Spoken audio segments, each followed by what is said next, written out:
ಎಲ್ಲರಿಗೂ ನಮಸ್ಕಾರ. ನನ್ನ ಹೆಸರು ವೈದ್ಯ ಇರ್ಫಾನ್ ಲೇಪಾಕ್ಷಿ ಅಂತ. ಶ್ರೀ ಆಯುರ್ವೇದ ಪಂಚಕರ್ಮ ಸೆಂಟರ್ ಮೈಸೂರಿಂದ ಮಾತಾಡ್ತಿದ್ದೀವಿ.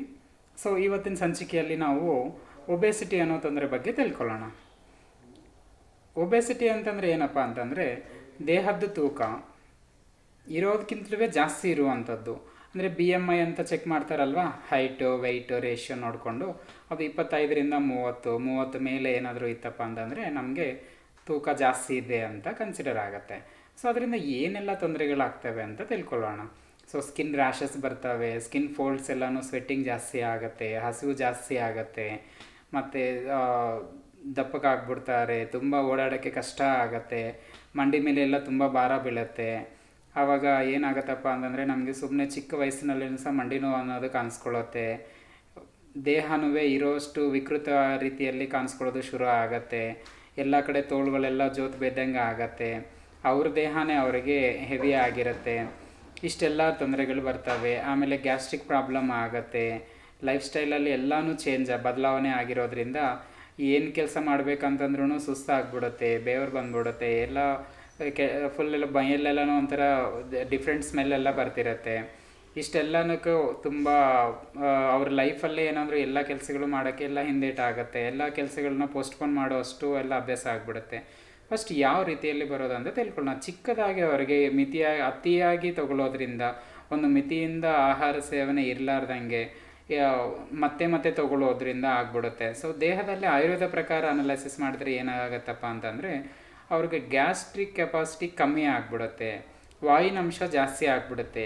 ಆವಾಗ ಏನಾಗುತ್ತೆ ಅಂದರೆ ಇವಾಗ ಸ್ವಲ್ಪ ತಿಂತಾರೆ, 1 ಅವರ್ 2 ಅವರ್ ಆಗೋಷ್ಟರಲ್ಲೇ ಮತ್ತೆ ಹಸಿವು ಆಗ್ಬಿಡುತ್ತೆ. ಅವ್ರಿಗೆ ಏನಾದರೂ ತಿನ್ನಬೇಕು, ಚಿಕ್ಕ ಮಕ್ಳ ಥರ ಆಗ್ಬಿಡ್ತಾರೆ, ಏನಾದರೂ ಬೇಕು ನನಗೆ ತಿನ್ನಬೇಕು ಅಂತ ಅನಿಸುತ್ತೆ.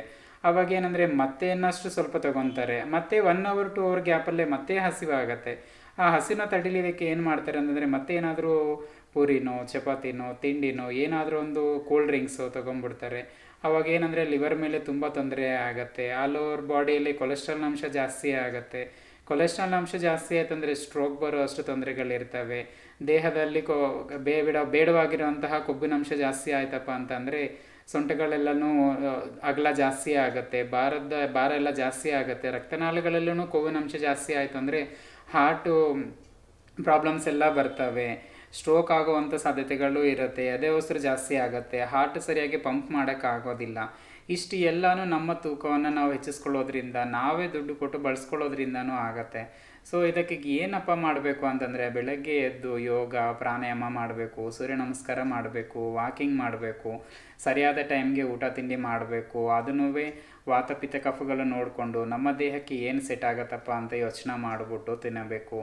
ಔಷಧಿಯನ್ನು ಆಹಾರವಾಗಿ ಆಗಬೇಕು ಅಂತಂದರೆ ಬೊಜ್ಜು ಜಾಸ್ತಿ ಬಂದೇ ಬರುತ್ತೆ. ಆಹಾರವನ್ನೇ ಔಷಧಿಯಾಗಿ ತಗೊಂಡ್ರೆ ಸಾಕಷ್ಟು ನಮಗೆ ಹೆಲ್ಪ್ ಆಗುತ್ತೆ. ಡಾಕ್ಟರಿಂದ ವೈದ್ಯ ಮತ್ತು ಮೆಡಿಸಿನಿಂದ ತುಂಬ ದೂರ ಇರಲಿಕ್ಕೆ ಅನುಕೂಲ ಆಗುತ್ತೆ. ನಮ್ಮ ದೇಹ ನಮಗೆ ಭಾರ ಆಗೋ ಥರ ಆಗೋಕ್ಕಿಂತ ಮುಂಚೆನೇ ನಾವು ಡೈಟ್ನ ಫಾಲೋ ಮಾಡಿಕೊಂಡು ಆಹಾರವನ್ನೇ ನಾವು ಔಷಧಿ ಥರ ನೋಡ್ಬಿಟ್ಟು ಅವೇರ್ನೆಸ್ಸಿಂದ ತಗೊಳ್ಳೋದ್ರಿಂದ ಏನಾಗುತ್ತೆ ಅಂದರೆ ಬೊಜ್ಜುವನ್ನು ಕರಗಿಸೋದು ಅಷ್ಟು ಕಷ್ಟ ಏನಾಗಲ್ಲ. ಗೊತ್ತಿಲ್ಲಾರ್ದಂಗೆ ಮಾರ್ಕೆಟಲ್ಲಿ ಹಲವಾರು ಅಡ್ವರ್ಟೈಸ್ಗಳು ನೋಡ್ಕೊಂಬಿಟ್ಟು ಸೆಲ್ಫ್ ಮೆಡಿಕೇಷನ್ ತೊಗೊಂಬಿಟ್ಟು ನಾವು ಏನೆಲ್ಲ ಮೆಡಿಸಿನ್ಸ್ ತೊಗೊಂಡ್ರೆ ಲಿವರ್ ಡ್ಯಾಮೇಜ್ ಆಗುತ್ತೆ, ಕಿಡ್ನಿ ಡ್ಯಾಮೇಜ್ ಆಗುತ್ತೆ, ಏನೋ ಕೆಲವೊಂದು ಕೀಟೋ ಡೈಟ್ ಅಂತ ಅನ್ಕೊತೀರಾ, ಮಾಂಸನೇ ತಿನ್ಕೊಂಡು ಡೈಟ್ ಎಲ್ಲ ಊಟ ಮಾಡಲಾರ್ದೆ ಸ್ಕಿಪ್ ಮಾಡಿಬಿಡೋದು, ಇಲ್ಲಾಂದರೆ ಏನೋ ಕೆಲವೊಂದು ಫ್ಯಾಟ್ ಕರಗಿಸ್ತವೆ ಅಂತ ಅಂದ್ಕೊಂಡು ಇಂಜೆಕ್ಷನ್ಸ್ ಎಲ್ಲ ತೊಗೊಂಬಿಡೋದು, ಸೆಲ್ಫ್ ಮೆಡಿಕೇಷನ್ ತೊಗೊಂಬಿಡೋದ್ರಿಂದ ತುಂಬ ತೊಂದರೆ ಆಗುತ್ತೆ.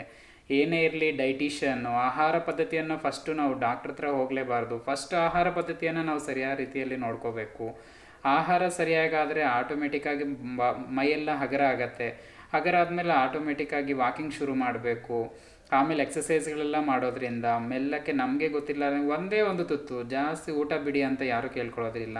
ಜಸ್ಟ್ 1 ಚಪಾತಿ ತಿನ್ನೋ ಜಾಗದಲ್ಲಿ ಅರ್ಧ ಚಪಾತಿ ತಿನ್ನೋಕ್ಕೆ ಪ್ರಯತ್ನ ಮಾಡಿ, 1-2 ಮುದ್ದೆ ತಿನ್ನೋದ್ರಲ್ಲಿ 1 ಮುದ್ದೆ ತಿನ್ನಲಿಕ್ಕೆ ಪ್ರಯತ್ನ ಮಾಡಿ. ಆ ಥರ 1-2 ತುತ್ತು ಕಮ್ಮಿ ಮಾಡೋದ್ರಿಂದನೇ ನಮಗೆ ಗೊತ್ತಿರ್ಲಾರ್ದಂಗೆ ಒಂದು ಅರ್ಧ kg 1 kg ಗೊತ್ತಿರ್ಲಾರ್ದಂಗೆ ಮೆಲ್ಲಕ್ಕೆ ಕಮ್ಮಿ ಆಗ್ತಾ ಬರುತ್ತೆ ತೂಕ.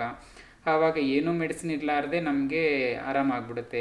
ಇಲ್ಲಪ್ಪ ನನಗೆ ಅದರಿಂದ ಏನಾದರೂ ಬೇರೆ ಕಾಯಿಲೆಗಳು ಉಂಟಾಗ್ತಿದೆ, ಕೊಲೆಸ್ಟ್ರಾಲ್ ಅಂಶ ಜಾಸ್ತಿ ಆಗ್ತಿದೆ, ಇಲ್ಲ ನನಗೆ ಉಸಿರಾಟದ ತೊಂದರೆ ಆಗ್ತಿದೆ, ಕೆಲಸ ಮಾಡಬೇಕಂದ್ರೆ ತುಂಬ ಬೇವರು ಬರ್ತಿದೆ, ಇಲ್ಲ ನನಗೆ HDL cholesterol, LDL cholesterol, triglycerides ಇಂಥದ್ದೆಲ್ಲನೂ ಟೆಸ್ಟ್ ಮಾಡಿದಾಗ ಹೆಚ್ಚು ಆಗಿಬಿಟ್ಟಿದೆ ಅಂತಂದಾಗ ಡಾಕ್ಟ್ರ್ ಸಲಹೆ ತಗೋಬೇಕಾಗಿರುತ್ತೆ. ಅದನ್ನು ಕ್ವಾಲಿಫೈಡ್ ವೈದ್ಯರನೊಂದಿಗೆ ಮಾತಾಡಿ ಅವ್ರ ಸಂಪರ್ಕದಲ್ಲಿ ಅವರ ಸೂಚನೆ ಮೇರೆಗೆ ಔಷಧಿಗಳು ತೊಗೊಂಡ್ರೆ ನಮಗೆ ಅನುಕೂಲ ಆಗುತ್ತೆ. ದಯವಿಟ್ಟು ಏನಂತಾರೆ ಅಡ್ವರ್ಟೈಸ್ಗಳು ನೋಡ್ಕೊಂಬಿಟ್ಟು ಗೂಗಲ್ ನೋಡ್ಕೊಂಬಿಟ್ಟು ಸೆಲ್ಫ್ ಮೆಡಿಕೇಷನ್ ಮಾಡುವಂತಿಲ್ಲ. ಈ ಡಯಾಬಿಟಿಕ್ ಆಗಿರ್ಬೋದು, ಈ ಬೊಜ್ಜು ಕರಗಿಸ್ಕೊಳ್ಳೋಕ್ಕೆ ಏನೆಲ್ಲ ಅಡ್ವರ್ಟೈಸ್ಗಳು ನೋಡ್ತೀವಿ ಸ್ನೇಹಿತರೆ, ಆದರೆ ಇವೆಲ್ಲನೂ ಒಂದು ಮಟ್ಟಕ್ಕೆ ಸರಿ ಆಗದೇ ಇರ್ಬೋದು. ಆದರೆ ಡಾಕ್ಟ್ರ್ ಸಲಹೆ ಮೇರೆಗೆ ತೊಗೊಂಡ್ರೆ ನಿಮ್ಗೊಂದು ಜವಾಬ್ದಾರಿ ಇರುತ್ತೆ, ಒಂದು ಅವರು ಆನ್ಸರಬಲ್ ಇರ್ತಾರೆ. ಸೊ ಆವಾಗ ನಿಮಗೆ ಏನೇ ತೊಂದರೆ ಆದ್ರೂ ಸಹ ಡಾಕ್ಟರ್ ನೋಡ್ಕೊತಾರೆ. ಸೊ ಅದಕ್ಕಾಗಿ ಫಸ್ಟು ನೀವು ಏನೋ ತೊಂದರೆ ಆದ್ರೂ ಡಾಕ್ಟರ್ನ ಭೇಟಿ ಮಾಡಿ ಅವ್ರ ಕನ್ಸಲ್ಟೇಷನ್ ತೊಗೊಂಡು ಅವ್ರ ಸೂಚನೆ ಮೇರೆಗೆ ನಿಮ್ಮ ಲೈಫ್ನ ನೀವು ಸರಿಯಾದ ರೀತಿಯಲ್ಲಿ ನಡ್ಕೊಳ್ಳೋಕ್ಕೆ ಪ್ರಯತ್ನ ಮಾಡಿ. ಸೊ ಮುಂದಿನ ಸಂಚಿಕೆಯಲ್ಲಿ ನಾವು ಇನ್ನೊಂದು ಮತ್ತಷ್ಟು ಮಾಹಿತಿ ಕೊಡ್ತೀನಿ. ಸೊ ಯಾವ ಥರ ಫುಡ್ ತೊಗೋಬೇಕು, ಇದು ಯಾವ ದೇಹಕ್ಕೆ ತಕ್ಕಂಗೆ ಬೆಳಗ್ಗೆ ಮನೆಮದ್ದು ಏನು ಉಪಯೋಗಿಸ್ಕೋಬೇಕು, ಯಾವ ಥರ ಮಾಡಿದರೆ ನಮಗೆ ಗೊತ್ತಿಲ್ಲಾರ್ದಂಗೆ ನಮ್ಮ ಮೆಟಬಾಲಿಸಮ್ ಇಂಪ್ರೂವ್ ಆಗುತ್ತೆ, ಹಸಿವು ಜಾಸ್ತಿ ಆಗ್ಲಾರ್ದಂಗೆ, ಹಸು ಸರಿಯಾಗಿ ಆಗೋ ರೀತಿಯಲ್ಲಿ ಟೀ ಕಾಫಿ ಯಾವ ಟೈಮಲ್ಲಿ ಕುಡಿಬೇಕು, ಹಾಲು ಯಾವ ಟೈಮಲ್ಲಿ ತೊಗೋಬೇಕು, ತಿಂಡಿ ಯಾವಾಗ ತೊಗೋಬೇಕು, ಅವೆಲ್ಲನೂ ನಾನು ನೆಕ್ಸ್ಟ್ ಸಂಚಿಕೆಯಲ್ಲಿ ನಿಮಗೆ ಹೇಳ್ಕೊಡ್ತೇನೆ. ನಮಸ್ಕಾರ.